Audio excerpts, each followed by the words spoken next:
सुंदर फूल खिलाने वाला, तरह तरह की कठपुतली को नाच नचाने वाला, बोल कौन है, हाँ बोल कौन है, सब कुछ करता रहता फिर भी कौन है, बोल कौन है, हाँ बोल कौन है, सब कुछ करता रहता फिर भी कौन है, हाँ बोल कौन है, हाँ बोल कौन है। दुनिया में सुंदर सुंदर फूल खिलाने वाला,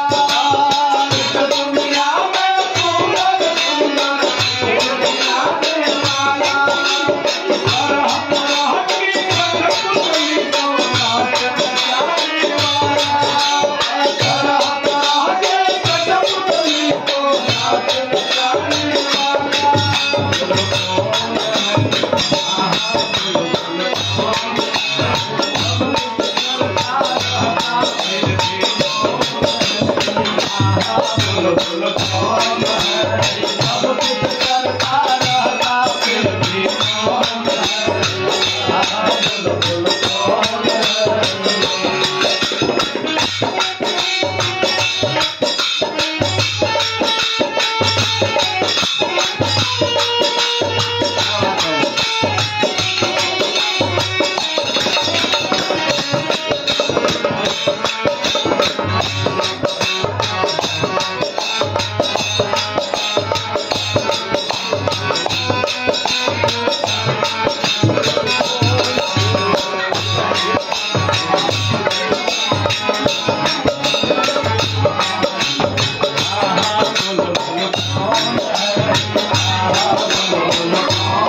अभी ध्यान सागर में जाता कितना